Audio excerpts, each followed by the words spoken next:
Mä oon Rouhilan Paula tästä Turengista ja oon laulaja, esiintyjä ja teen myös hierontatöitä, shiatsua ja intialaisia päähierontoja.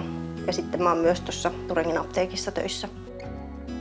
Kävin elokuun lopulla kolesterolimittauksissa ja sielläpä näyttikin sellaiselta, että lääkäri olisi ehdottanut lääkitystä. Ja mä sitten sanoin, että anna mulle hetki aikaa, että mä saan kokeilla omilla keinoilla. Ja hän sanoi, että no puolen vuoden päästä sitten tuut uusiin kontrolleihin. Sitten mä tapasin Camelina-myyjän. Hän sanoi ne maagiset sanat, että tämä on se, mikä alentaa kolesterolia. Käytän Camelina-öljyä päivittäin. Otan 2 teelusikallista aamuisin. Ja sitten jos teen salaattia, niin lorautan salaattiin. Joskus laitan sitten ihan ruoan teossakin käytän sitä. Mutta pääsääntöisesti ihan aamulla 2 teelusikallista. Ehdin käyttää sen puoli vuotta sitten siihen seuraavaan kontrolliin. Ja sielläpä olikin hienot tulokset. Kolesteroli laskenut todella hyviin lukemiin. Ja lääkärikin oli tosi ihmeissään siitä, että kysyi ensimmäisenä, että mitä sinä olet tehnyt. Mä olen aloittanut Camelina-öljyn syömisen ja lisännyt vähän pitkäkestoista liikuntaa.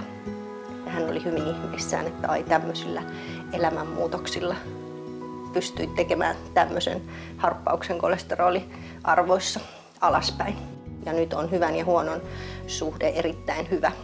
Ja lääkärikin sanoi, että olen erittäin iloinen sun puolesta ja niin minäkin olen tosi iloinen tästä, että vältyin lääkitykseltä ainakin nyt vielä ja jatkan tosiaan Camelina-öljyn käyttöä todellakin. Ainakin tämän oman kokemuksen perusteella niin mä oon monelle sitä suositellut, jolla on kolesterolit pikkusen koholla tai enemmänkin. Mutta tietysti se pitää aina muistaa, että jos on lääkitys, niin se asia pitää keskustella lääkärin kanssa.